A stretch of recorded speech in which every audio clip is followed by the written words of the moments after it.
हांसी का नया बाईपास है। और जो मेरे पीछे आप देख रहे हैं ये सड़क जा रही है दिल्ली को। और इस साइड में अगर मैं आपको दिखाना चाहूँ तो ये हांसी जा रही है।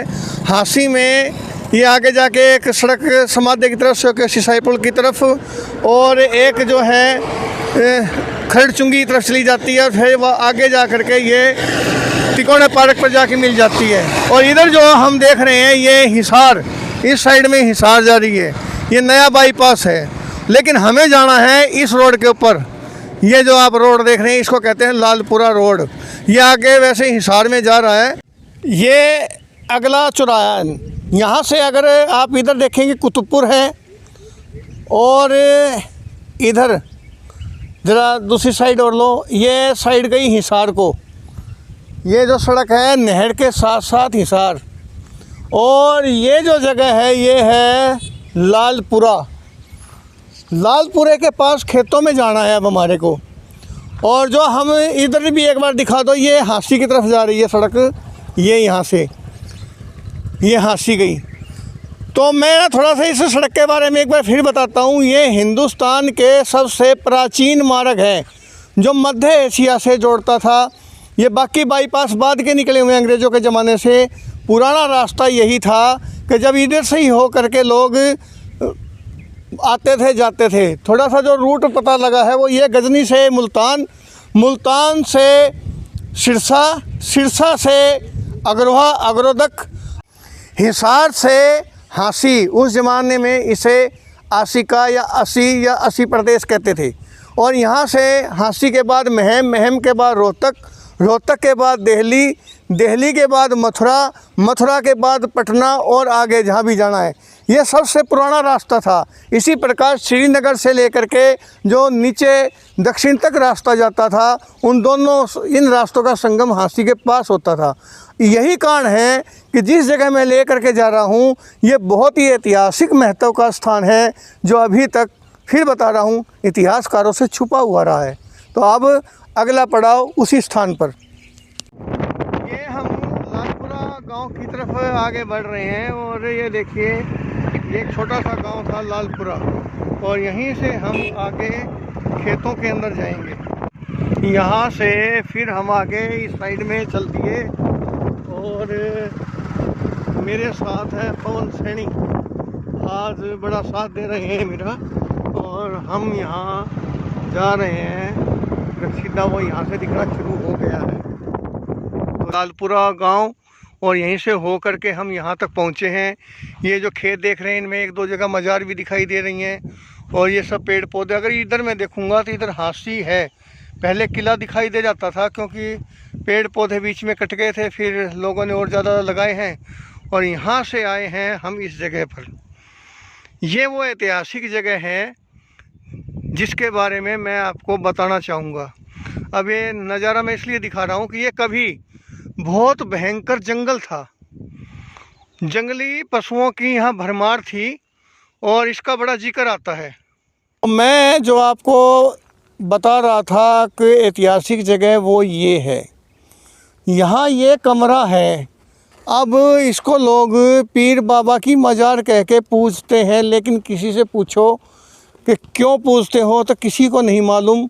हर वीरवार को यहाँ पर बहुत बड़ा एक जमघट रहता है, और साल में एक बार बहुत तगड़ा मेला लगता है।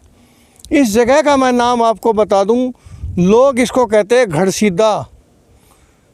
घड़सीदा किसी से पूछेंगे आपको सब बता देंगे घड़सीदा। और यहाँ लगभग 12-13 एकड़ ज़मीन इसके नाम से अभी भी है, जो अब लोग बोल रहे हैं। कौन ठेके पे दे रहा है, किसके अंडर है, ये तो अभी पता नहीं, लेकिन कोई ना कोई इसका मालिक ज़रूर बना हुआ है। अब मैं आता हूँ इसके इतिहास पर बात।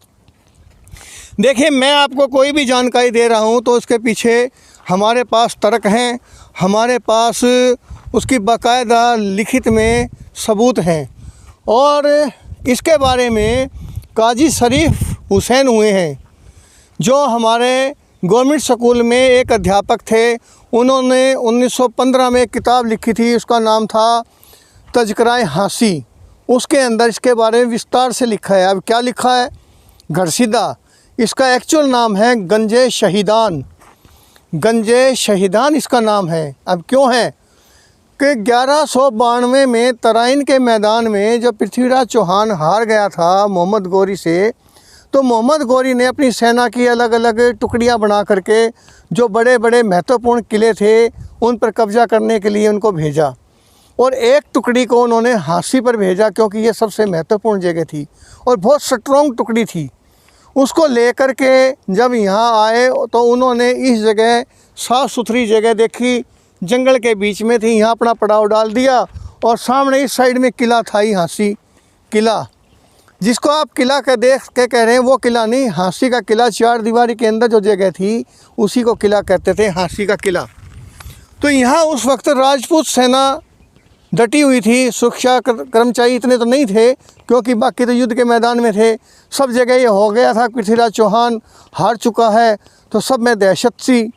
तो इसी प्रकार राजपूतों ने भी बड़सी दरवाजे को बंद कर लिया और सुरक्षा कर ली। इधर रमज़ान का महीना था, तो यहाँ पड़ाव डाल के जितनी भी तुर्क सेना थी वो रमज़ान के अंदर उपवास कर रही थी। तो राजपूतों ने एक चाल चली कि वो युद्ध तो नहीं कर सकते क्योंकि ना तो उनके पास इतना सामर्थ्य रह गया था, ना ही कहीं बाहर से उनको सहायता मिल रही थी। तो उन्होंने एक चाल ये चली, जैसे कि मोहम्मद गौरी ने तराइन के मैदान में पृथ्वीराज चौहान को षड्यंत्र से हराया था, तो इन्होंने भी एक षड्यंत्र रचा। क्या, अपने कुछ लोगों को यहाँ भेजा और यहाँ के जो मुखिया थे उनसे बात की कि भाई आपको हांसी चाहिए, हम आपको दे देंगे, आप मारकाट ना करें, लड़ाई ना करें, आप आराम से ले लें, अभी आप रमज़ान है अपना मनाएं और बाद में हम आपको किला दे देंगे। वो इस बात से संतुष्ट हो गए, वो अपने और भी लापरवाह होकर के अपने रमज़ान में जुट गए। इधर उन्होंने राजपूतों ने क्या किया, हांसी से लेके यहाँ तक एक सुरंग खोद डाली, एक बहुत महत्वपूर्ण सुरंग खोदी, और वो सुरंग से वो सैनिक राजपूत निकल करके यहाँ बाहर आए।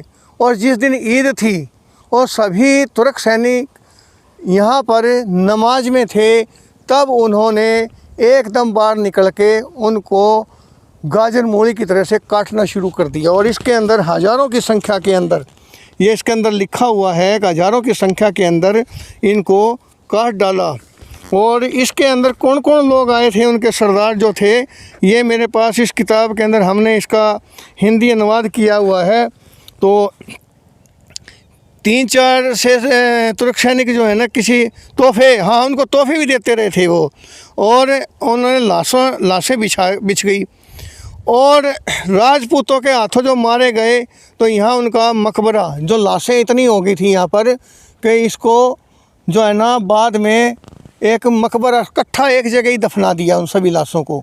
और जो उनके सरदार थे, वो जो है मुखिया जो लोग थे, उनके अंदर कौन कौन थे, नायब हुसैन साहिब रजी, सैयद नेमतुल्ला वली जिनकी किले का पर मज़ार है रजा, पीर साहब, ये बुज़ुर्ग वली ए यमील उत्तराधिकारी थे, अर्थात ये सेना के बाद के एक महत्वपूर्ण पद पर थे। तो इनकी नेतृत्व में आया था। तो जो ये बड़े लोग थे ये घायल हो गए, तो इनको किले के ऊपर दफनाया गया। उनकी मज़ार किले पे है। मुखिया थे नेमतुल्ला वली उर्फ मीरा साहब, उनकी मुख्य मज़ार, और बाकी लोगों की मज़ार वहाँ सामने है। तो इसको चहल हाफजा भी कहते हैं। तो इस जगह पर सामूहिक एक कब्र बनी थी, तो इसके ऊपर उन्होंने गंजे शहीदान का नाम दे करके, और बाद में उन्हें जब हांसी को विजय प्राप्त किया और भयंकर मार काट की गई, यहाँ पर हिंदुओं सनातन धर्मियों का नामो निशान मिटा दिया गया। तो बाकी का इतिहास तो बहुत ही ख़तरनाक है, वो मैं आगे आने वाले समय में बताऊँगा। तो जब हांसी पे उनका कब्ज़ा हो गया पूरी तरह से, तो वो लोगों को इस्लाम धर्म ग्रहण करवाया। तो इस जगह को उन्होंने गंजे शहीदान का नाम दिया, और उनकी याद में यहाँ 9 रोज़ा मेला, जिसको आज नेजे का मेला कहते हैं, किले पर लगता है। पहले वो यहीं पर लगता था, और 9 दिन तक यहाँ पर बहुत चहल पहल रहती थी, लोग आते थे, पूजा पाठ। उसका कारण क्या था कि जो सैनिक यहाँ मारे गए थे, उनमें से अधिकतर लोग हांसी में ही आबाद हो गए थे, उनके वंशज हांसी में ही थे। तो उन्होंने अपने पूर्वजों की याद में यहाँ मेला का आयोजन किया। तो ऐसा बताते हैं कि बाद में एक लंबे टाइम के बाद यहाँ मेले में आसपास के जो गांव के लोग थे, उन्होंने लूट मार कर दी और कई बार तंग किया गया। तो उससे यहाँ से जो लोग उठ कर के इस मेले को उठा करके फिर वो किले पर ले गए, क्योंकि एक समय ऐसा भी आया था कि जब इस्लाम के जो ताकतवर लोग थे कमज़ोर हो गए थे और यहाँ सनातन धर्मियों का एक बार फिर जोर हो गया था। तो इस तरह से ये मेला किले पे चला गया और किले पे जाने के बाद वहाँ पर इसको नेजे का मेला कहा गया और 9 दिन के बाद की जगह ये सिर्फ 1 दिन का मेला बन करके रह गया, जो फरवरी के महीने में जैसे इन दिनों चल रहा है तो इन्हीं दिनों में वो आता था मेला। लेकिन अब वो मेला जो है इस बार कोविड-19 की तरह कारण लॉकडाउन जो चल रहा है नहीं हुआ। तो खैर मैं यहाँ तक आपको ये जानकारी दे रहा था। इसके अंदर एक चीज़ और भी लिखी हुई है कि यहाँ एक कुआं भी था बहुत बड़ा, और इसकी 1911 के अंदर शेख नूरुल हसन साहब पुत्र स्वर्गीय रशीद शेख मोहम्मद हुसैन साहब सूफी इंस्पेक्टर पुलिस करनाल ने इस कब्रिस्तान की 4 दीवारी बनवाई थी। मतलब 1911 में इसकी एक 4 दीवारी बनवाई थी, जो हांसी के अंदर रहने वाले थे और करनाल में इंस्पेक्टर थे। तो इस तरह से जो लोग सैयद नेमतुल्ला अली साहब रईसदार पेंशनर होकर हांसी में रहे। अब जो ऊपर किले पे मज़ार है ना नेमतुल्ला वली साहब की, उनके वंशज का नाम है ये। तो उनके जो वंशज थे दुर्ग पे झंडा लगा दिया था, तो राजपूत उनके मज़ार के ऊपर अभी भी है। इनके सैयद नेमत अली साहब रईसदार पेंशनर होकर हांसी में रहे थे। हिसार में सब रजिस्ट्रार थे। इनका परिवार के लोग 1947 में हांसी में ही रहते थे और गढ़सिद्दा में अब मात्र यह कमरा है। और यह 15 एकड़ ज़मीन है इसकी। ये जो भूमि जो है 15 एकड़ है। तो जो मीरा साहब हैं उनके परिवार के लोग भी 1947 तक यहीं थे। और आगे 4 कुतुब के बारे में जिक्र बताएंगे तो यही बताएंगे। तो हाँ, हिंदुस्तान में जितने भी महत्वपूर्ण लोग इस्लाम के बाहर से आए थे उनके सभी के परिवार हांसी में भी रहते थे। ये जानकारी मैं आपको आगे दूंगा। तो ये गंजे शहीदान के बारे में अभी तक इतिहास मौन था, किसी को इसके बारे में ज़्यादा जानकारी नहीं थी। ये हमें किताब मिली काजी शरीफ हुसैन की तज़किरा हांसी, उसमें जब विवरण मिला तो मैं यहाँ आया, लोगों से पूछा तो उनको भी किसी को नहीं मालूम। वो सिर्फ इतना ही कहते हैं कि इसको गढ़सिद्दा बोलते हैं, गढ़सिद्दा, इसके अलावा उनको नहीं पता। वो सिर्फ ये कहते हैं जी यहाँ पीर बाबा की मज़ार है, 1-2 और मज़ार बताते हैं आसपास और वो उनकी पूजा करते हैं, ले इनका इतिहास नहीं पता। तो इस तरह से अब जो लोग पाकिस्तान में हैं वो भी इस जगह को देखें कि गढ़सिद्दा आज भी यहाँ है। भले ही आज इस्लाम के लोग उनकी पूजा ना करते हो, लेकिन सनातन धर्मी लोग आपका आदर मान सम्मान करना कभी नहीं भूलते, चाहे आपने उनके ऊपर कितना ही कहर ढाया हो, उनको उनके पूर्वजों को कितना ही बुरी तरह से काटा हो, मारा हो, लेकिन ये सब कुछ भूल करके फिर भी ये आपको आदर सम्मान देते हैं। तो आज हर साल यहाँ मेला भी लगता है और आप देख भी रहे हैं कि यहाँ कैसे लोग चादर चढ़ाते हैं, अपनी मन्नत मांगते हैं। तो जो लोग ज़िंदा उनका भला नहीं कर सके वो मरने के बाद आज उनका भला कर रहे हैं। तो ये थी हमारे गढ़सिद्दा की रिपोर्ट और मैं धन्यवादी हूँ पवन सैनी का, जिन्होंने मेरा यहाँ साथ दिया है। और ये रिपोर्ट हमारी यहीं ख़त्म होती है। हांसी की और भी बहुत महत्वपूर्ण जानकारी लेकर मैं अगले भाग में फिर हाजिर रहूँगा। तब तक नमस्कार, जय हिंद।